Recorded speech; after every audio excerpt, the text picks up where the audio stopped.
in comes from Saka, plenty of height, back across by Trossard, and then nodded in! And Gabriel Jesus has a second. The Gunners back in front, and Jesus is the hero inside this footballing cathedral. Spotted the run of Gyökeres, he's picked him out expertly there with the outside of his boot. Saka with him. And Gyökeres will go for goal, and Gyökeres will curl it home. Arsenal's marksman hits the target in Milan.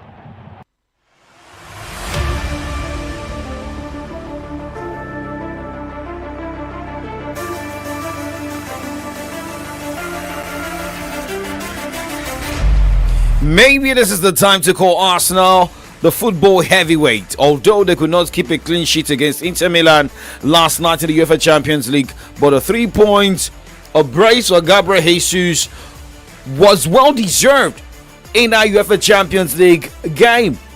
We welcome you to Kickoff Sports Show this morning. My name is Oladapo Kunubi. This is your Remedy Radio dial. This is your sports dial. Well, we'll be looking at updates coming from the world of tennis this morning, same as NBA. Look at the UEFA Champions League matches, the same as NPFL games scheduled for today. As we also look at the problem of Manchester City for Pep Guardiola. He keeps saying problems keep coming every now and then. Everything is going wrong for Manchester City. While some teams are sinking, we can see everything turning around. But let's quickly take you straight to updates coming from the world of tennis this morning. For Aryna Sabalenka, it was a sweet win for her earlier today, beating Zhu Jianbai 6-3, 6-1. I feel great. Happy to get this win. Tricky opponent. She really stepped in the first set, and for the moment I felt like, okay, what should I do? She's like crushing it, and I'm super happy that I was able to close that set. I think it gave me a little more confident that okay, I'm there. It's okay. My game is there. Just like focus step by step, and yeah, super happy with the win.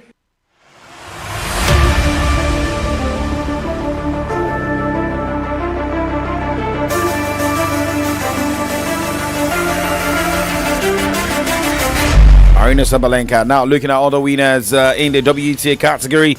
Well, for Gabriel Ruiz, it was a sweet win, 2 straight set victory against Antela Tamjanovic 6-4, 6-4. Coco Gauff recorded a win also today, and Anastasia Potapova defeated Emma Raducanu 7-6, 6-2.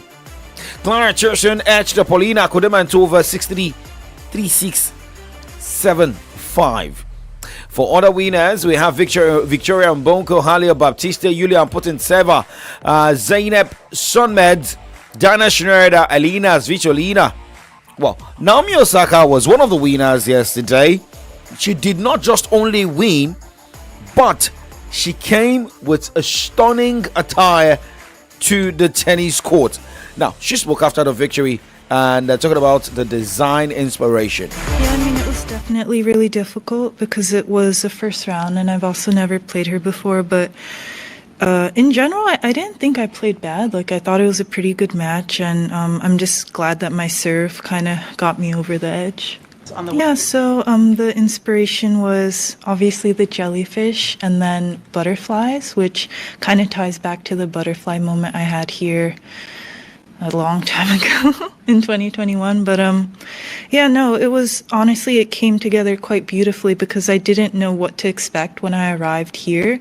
And then it just felt like everywhere I looked, the theme was water. Obviously the walkout was like you see oceans and waves. So I thought that it was really beautiful and a really amazing coincidence.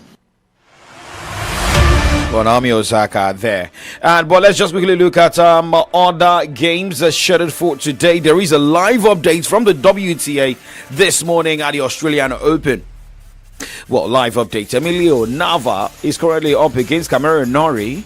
And that's from the ATP. But a quick look at the WTA, I beg your pardon. Magla Nieniet is up against Anne Ali, while Carolina Munkova is up against Alicia Parks. Live game. But for other matches scheduled for today, the WTA category of the Australian Open, Maria Sakkari will take on Mira Andreeva, Magdalena Fried will take on Jasmine Paulini, while Priscilla Hahn will be up against Eva Jarvis. But for the ATP live updates this morning, Emilio Nava is up against Cameron Norrie. Norrie is in charge. He won the first set 6-1 and currently tied 5-5 in his second set, while Alexander Boblik is up against Martin Fiskovic. Boblik won the first set 7-5, currently trailing the second set 2-3. But let's look at other winners in the wee hours of today.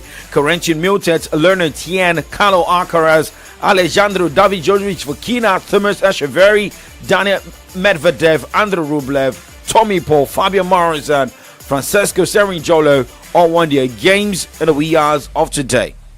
But now let's talk about a man who said his goodbyes to Australian Open. Gil Morpheus paid an emotional tribute to Australia and Australian Open after his final ever match down under. Former world number 6 Monfils announced last year that he will be retiring from tennis in 2026, with the Frenchman set to make his last appearance at all 4 Grand Slam tournaments across the season. Now currently ranked 110th in the world, the 39-year-old was unable to claim one last match win at the Australian Open, with Monfils beaten 6-7, 7-5, 6-4, 7-5 by Australian qualifier Dan Schwenning on Tuesday. Exactly. So first of all, thank you so much. I mean, for me, my journey started in 2003 with you guys. Came here first time. Now we are 2026, and somehow is the finish line. But thank you so much for this amazing ride. I mean, you guys been unbelievable. So thank you very much. I've got a lot of great memories here. Couple big battles, quarters, fourth round, even today was almost 4 hours. So I mean, you guys made an amazing job. I told him at the net, I read his story. This kid got hurt, so I really wish you good luck for the next one, because wow, he's been very good. So good luck to him.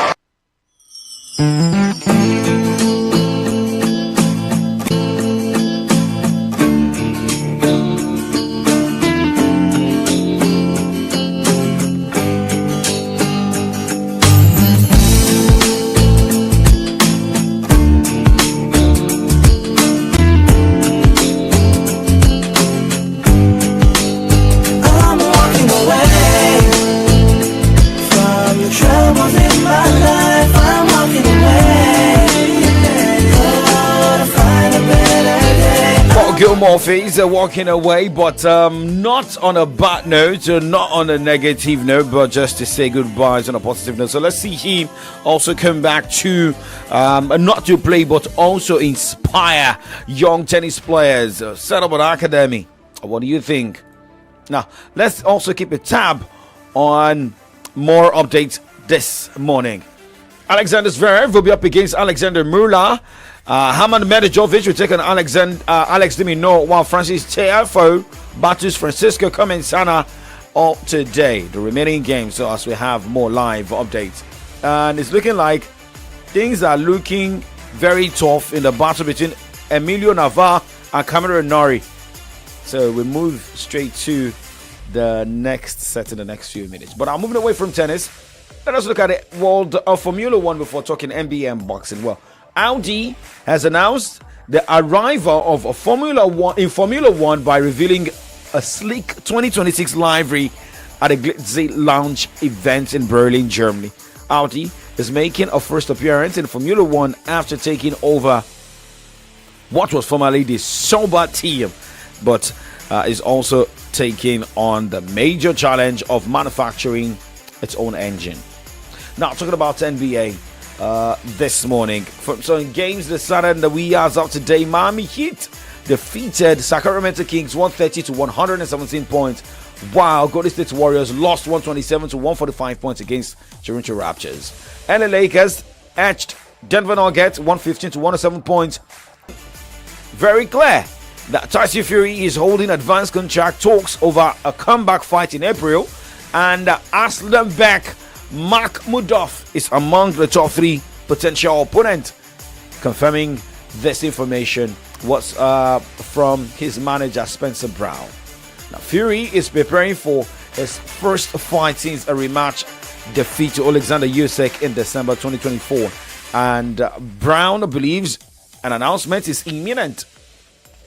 I just want to see how Tyson Fury involved in the fatal accident that injured Anthony Joshua and killed 2 of his team has been adjourned until next month. Adeniyi Mobolaji Kayode, 46, is charged on 4 counts: dangerous driving causing death, reckless and negligent driving, driving without due care and attention. Southwest Nigeria on Tuesday, where initial proceedings were heard before the case was then adjourned at the prosecution's request until February 25. Remember, Joshua's personal trainer Latif Ayodele and Shino Gbami, his strength coach, died on December 29 after the Lexus SUV they were traveling in, driven by Kayode, collided with a stationary lorry near Lagos. Now, moving away from all the sports this morning, let's go and talk football, as we're getting updates from FIFA, saying that as live games going down on the NPFL today. Do not change the dial. It is Solutions 93.9 FM.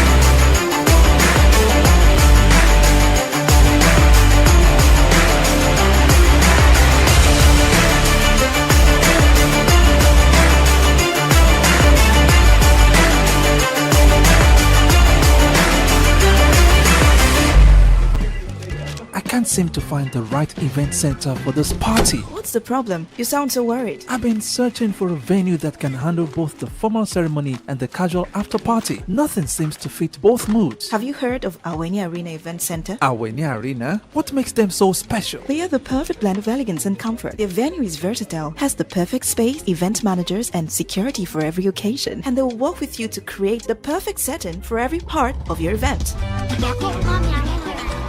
Wow, this is perfect. Aweni Arena really nailed it. Yes, they did. Visit us at 116 Obafemi Awolowo Way, Iyano Liberty, Okado, Ibadan, or call 0809-360-7888 or 0706-899-4970 to book your event today. Aweni Arena Event Center is where your event finds its perfect fit. This is your golden chance. It's my golden chance. It's your golden chance. It's my golden chance. Hello, my people. Compliment of the season. Better news don't come. Golden Chance Lotto don't bring play and collect boku gifts. Come for now. We be Lotto lovers. Yes, so for this season, now operation any of our Golden Chance Lotto kiosks or shops within your area. Play, win, collect your winnings. As you collect your gift, join. I'll share your promo. Make you buga like king. Terms and conditions deal. Golden Chance Lotto. Golden Chance.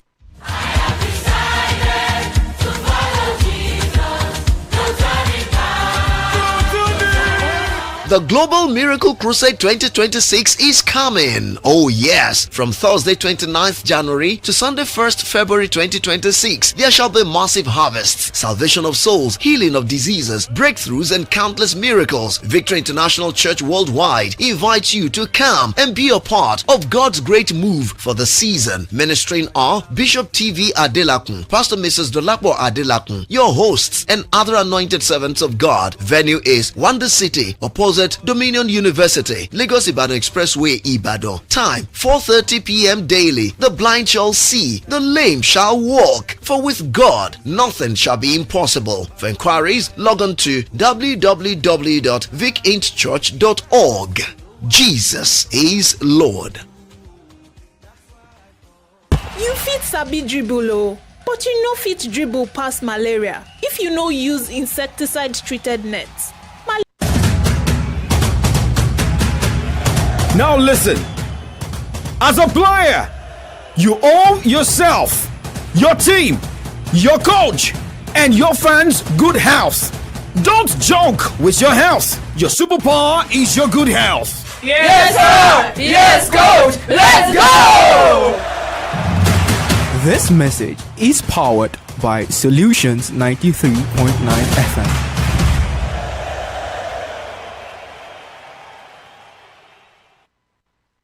News, sports, entertainment, top 100 music on your Remedy Radio dial. Solutions 93.9. Do not touch that dial. This world is not my home, I'm just a passing through. Gone from our sight, but never from our heart. With heartfelt gratitude to God, we announce the call to glory of our father, friend, uncle, or below, 1945 to 2025, aged 80 years. The burial arrangements on Friday, 16 January 2026, Christian Wake Keep in Lomé, Togo, and on Friday, 23rd January 2026, second Christian Wake Keep in Nigeria at his residence, Hallelujah Compound, Falokun, by 4 p.m. Burial service on Saturday, 24th of January 2026 at Evangelistic Church of Christ Incorporated on Solution Grand, Falokun, beside Jimba, Ilori Ajase Ikpo Road, Kwara State, Nigeria at 9 a.m. Lining State at his residence, Hallelujah Compound, Falokun, and reception follows immediately at Evangelistic Church of Christ Incorporated, Solution Grand, Falokun. Reverend Pastor Dr. Moses Adewale Bello, you came, you saw, and you triumphed. Your life was a blessing, your memory a treasure. You are loved beyond words and missed beyond measure. Continue to rest in the bosom of our Lord Jesus Christ. Announcer, Reverend Mrs. Dorcas Bello, wife, and our children. News, sports, entertainment, top 100 music on your Remedy Radio.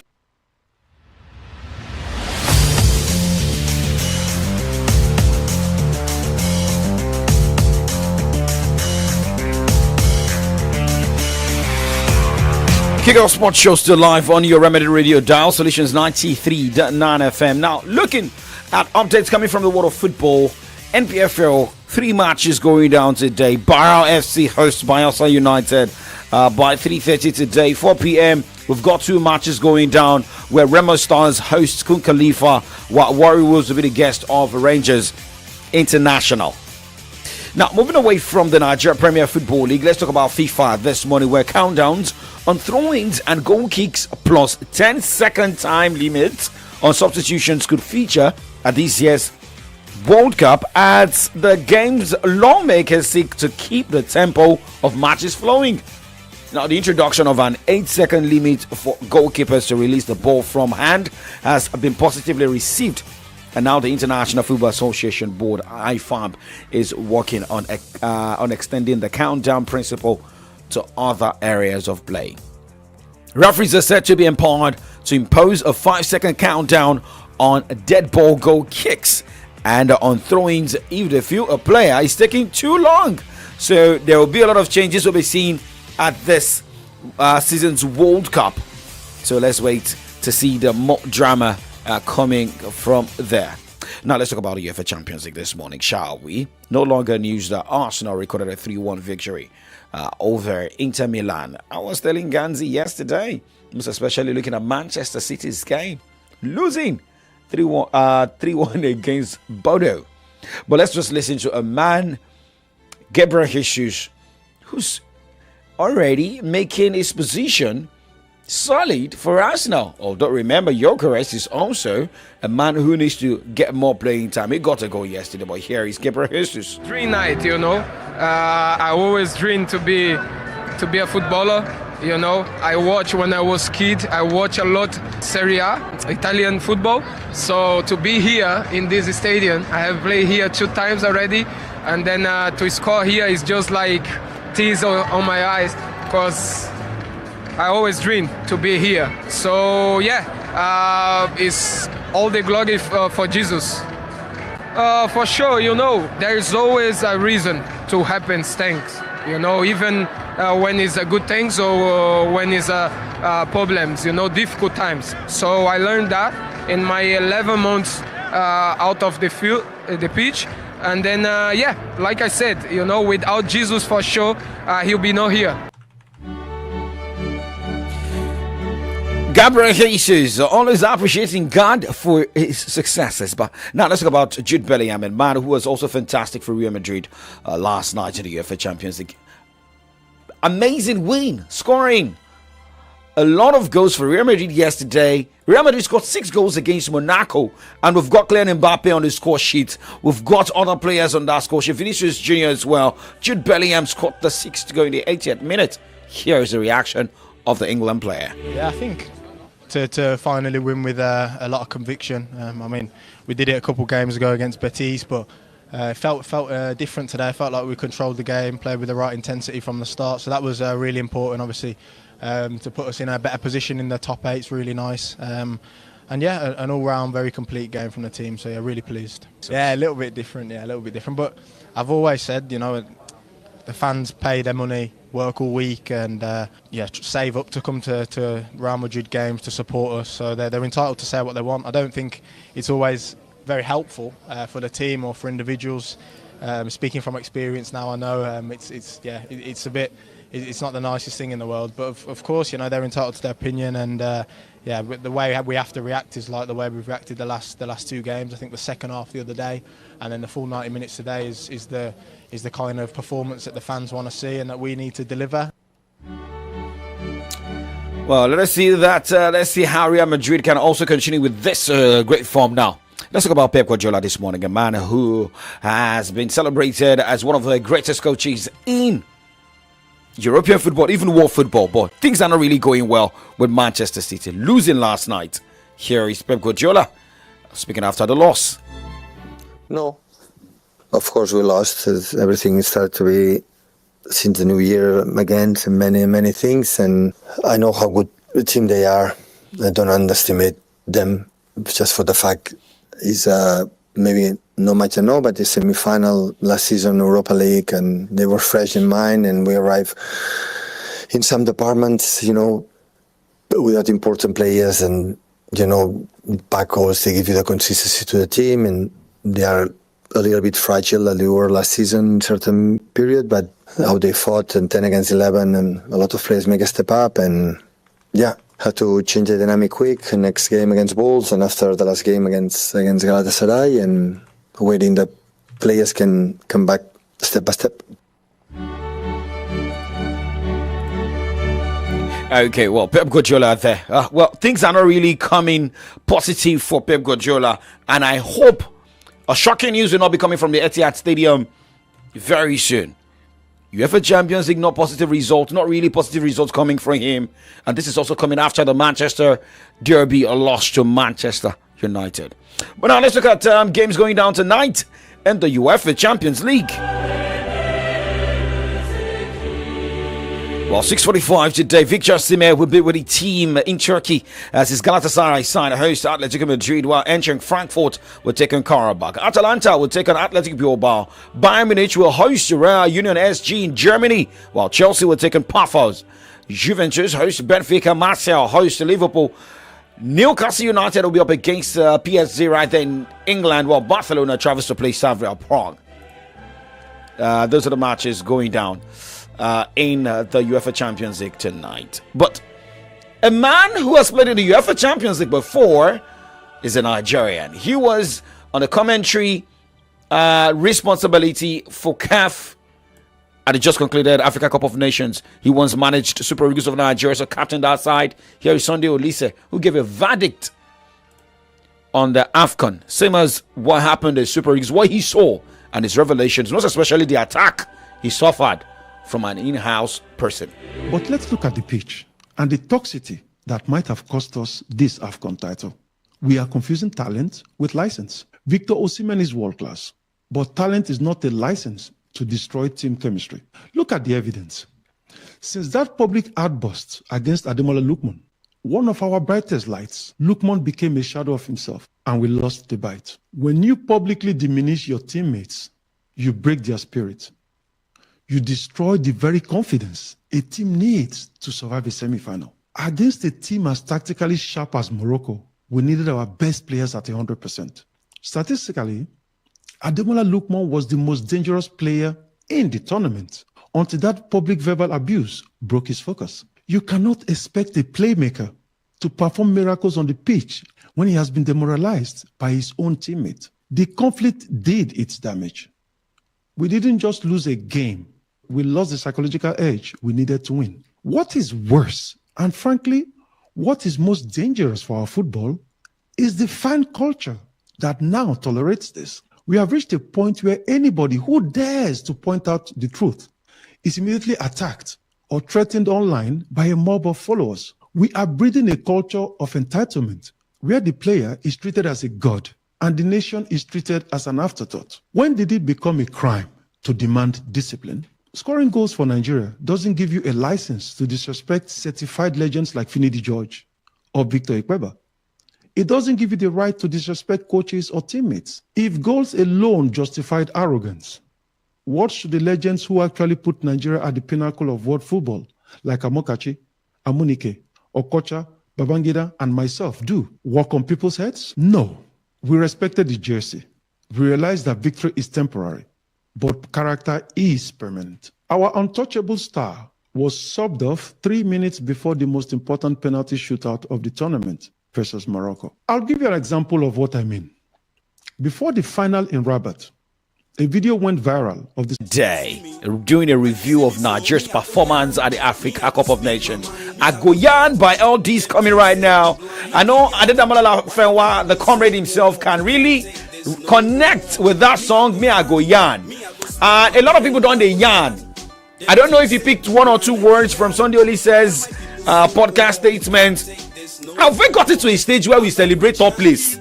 We like celebrating bronze and not gold. We saw a Sunday Olise who shed tears when Nigeria lost against Cameroon, even threw out his medal. Have we got it to a stage where we just want to say we don't reach where we're supposed to? We don't want to get to that top anymore. Good morning to you.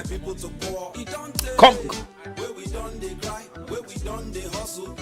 I'm finding it difficult to hear what you are saying. I know you've got a lot, to say concerning this. If Nigerians are now contented with a stage where all we want is just win bronze, more just win. If you don't reach semi-final, I don't do. Do you think this is the state of Nigerian football right now? No, this shouldn't be the state of Nigerian football. I keep saying this, so I might be wrong, but this is strictly my personal opinion. I think the zeal we have in our players these days cannot be compared to the zeal we had in the days of the Mutiu Adepoju, the likes of Rashidi Yekini, because most of these people that we have today, I think they only play to the gallery, they play to the social media, they are carried away by maybe the girls, the razzmatazz about it. But it's been a long time I saw Nigerian players, Super Eagles players that really played with so much dedication and patriotism that this is for my country. It's not about me. It is about my country. But we saw that a little bit from Osimhen. We saw from some key players. But maybe the whole social media thing affected the players. But you heard what Olise said, like arrogance of Victor Osimhen, saying we were celebrating as if we won a gold when we won a bronze. And maybe some people call it golden bronze. Well, we can still celebrate. Well, coming third is still worth celebration, actually. And I was even told that Osimhen didn't wait for there, because I saw a particular video. They were back in Lagos. There was a particular party which they had. I can't remember the celebrity that was having birthday. I can't remember his name now. But they came back, and so I think it's just what it is. I don't see, because he will be playing the UEFA Champions League tonight. Yes, most AFCON players. African players who participated at AFCON, some of them even played in the Premier League over the weekend. Manchester United, Mbomo played alongside the Ivorian. Back to business now. That's how it's supposed to be. Everybody's supposed to celebrate. Definitely. But maybe we should also give that target: win the gold or don't get any bonus. Maybe that can motivate the players. That will be tough, actually. That will be tough, because coming third out of how many teams that went into the competition, it's still worth celebration. It's still worth celebration. I think they just need to do more to be more serious and be more patriotic in their discharge of duties on the pitch. All right. Well, remember LD back then? When last did you listen to LD? LD, it's been a long time. A long time. Okay, so this is LD Agoyan, and I know you've got a lot to look at on the headlines of the pages of Nigerian newspapers this morning. What people are saying, the data, Nigerian police saying that there was no attack in Kaduna. Later they came out.